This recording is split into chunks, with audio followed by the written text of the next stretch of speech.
Hello students and welcome to online tutor. Online tutor में आपका स्वागत है और यदि आप मेरे चैनल में पहली बार आए हैं तो इसे सब्सक्राइब करना ना भूलें।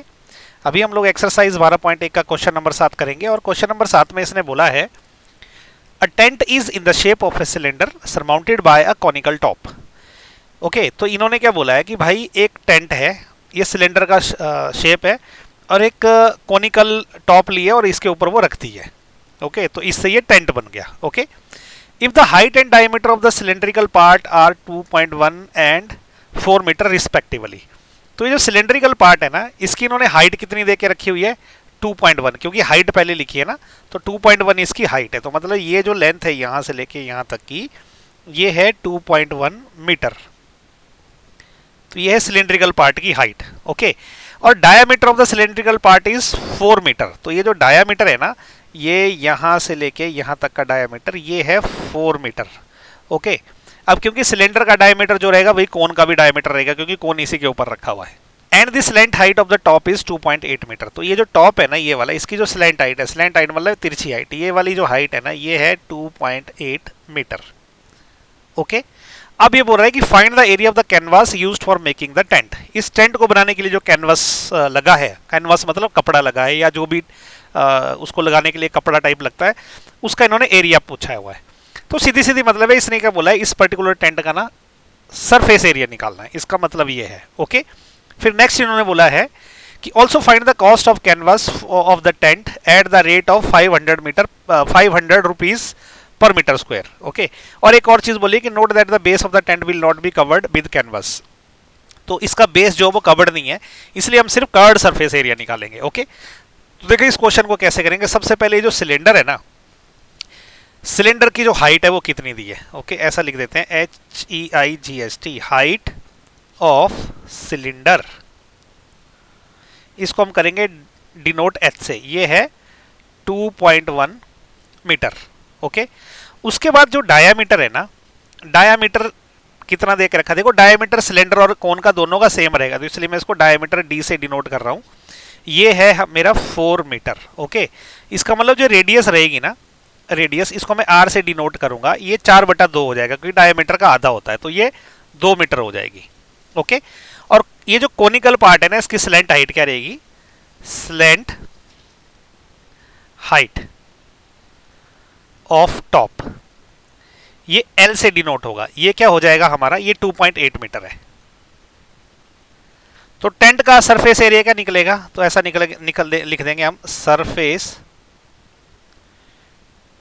Area of tent.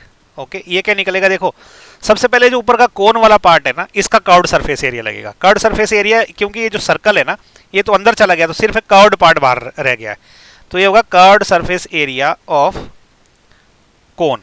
Okay, plus ये जो नीचे का सिलेंडर है ना, इसका भी कर्व्ड सरफेस एरिया लगेगा। ओके, बॉटम का एरिया हम ले नहीं रहे, टॉप का एरिया तो इसका भी सरफेस पे नहीं है। ओके, तो ये हो जाएगा curved surface area of cylinder. Okay, क्योंकि इसने बोला है देखो बेस जो है टेंट में कवर नहीं है। ओके, तो इसलिए कर्व्ड सरफेस एरिया दोनों के। अब देखो कोन का कर्व्ड सरफेस एरिया क्या होता है, वो होता है pi r into l, plus cylinder का कर्व्ड सरफेस एरिया क्या होता है, 2 पाई आर इंटू एच होता है। ओके, अब देखो पाई और आर ना दोनों में कॉमन है, तो मैं पाई और आर बाहर ले लूंगा, अंदर क्या रहेगा, L plus 2 into H, 2h रहेगा। ओके, अब हर चीज की वैल्यू है, जब पाई की वैल्यू नहीं देते तो हमने वो 22/7 लेनी है, तो ये ले लिया मैंने 22/7 इंटू आर जो है देखो अभी अभी निकाला है 2 हो जाएगा, अंदर क्या रहेगा, एल दे के रखी है, ये हो जाएगा 2.8 प्लस 2 इंटू एच इन्होंने दे के रखा हुआ है, एच देखो क्या है, ये 2.1 है, 2.1। ओके, तो ये क्या हो जाएगा 22 × 2/7 इंटू 2.8 प्लस देखो 2 × 2.1 कितना होता है, ये हो जाता है 4.2। ओके, तो इसको मैं क्या करता हूं, इसको यहां कर लेता हूं, तो ये क्या हो जाएगा 22 × 2 कितना होता है, 22 × 2 हो जाएगा आपका 44। ओके, बटा 7, यहां इक्वल टू का निशान लगा देते हैं, मल्टीप्लाइड बाय 2.8, 4.2 क्या हो जाएगा आपका, ये हो जाएगा 7। ओके, 7 हो जाएगा, तो ये कट जाएगा, तो ये आ जाएगा 44 कितना मीटर स्क्वायर। तो ये आ गया आंसर।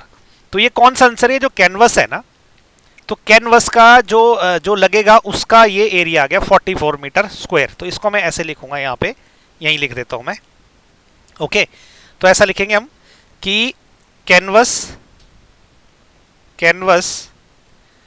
यूज्ड फॉर मेकिंग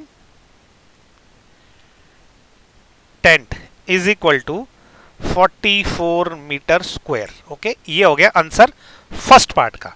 अब ये कॉस्ट वाला पार्ट करना भी बाकी है। ओके, तो देखो कैनवस का एरिया कितना आ गया, 44 मीटर स्क्वायर आ गया। इतना मैं लिख देता हूं यहां पे। अभी मैं इसको ना थोड़ा सा इरेज कर देता हूं ताकि अभी मैं कॉस्ट वाला पार्ट कर सकूं।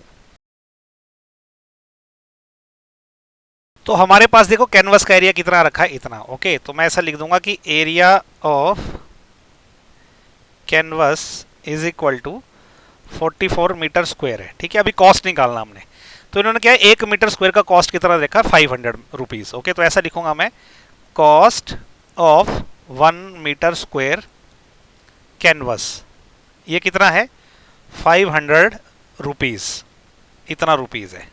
ओके, सो कॉस्ट ऑफ, हमारा एरिया 44 है ना, तो 44 मीटर स्क्वायर कैनवस कितना हो जाएगा, इसको 44 से मल्टीप्लाई कर देंगे, तो 500 मल्टीप्लाइड बाय 44, तो ये कितना आ जाएगा, यहां कर लेते हैं रफ में, 500 मल्टीप्लाइड बाय 44। देखो 0 0 5 चौके 20, फिर क्रॉस लगेगा 0 0 5 चौके 20, ये हो गया। तो 0 0 फिर ये 0 आ जाएगा, 2 + 0 2 हो जाएगा, 2 ये रह गया, तो ये इतना आ गया 22,000। Okay, 22,000, 22 1 2 3 22,000 rupees. ठीक है, तो ये आ गया हमारा सेकंड का आंसर। तो ये जो कैनवास इसके लगेगा उसका जो कॉस्ट रहेगा वो होगा आपका 22,000 रुपीज। ओके, सो इसी के साथ जो है क्वेश्चन नंबर 7 भी खत्म हो गया। और अगर आपको जो है इसमें कुछ डाउट है तो प्लीज़ नीचे कमेंट करके पूछे, मैं आपका डाउट इमीडिएटली क्लियर करूंगा। और अगर आपको मेरा वीडियो पसंद आए तो इसको लाइक शेयर और सब्सक्राइब जरूर करें। Thank you so much for watching my channel. Thank you.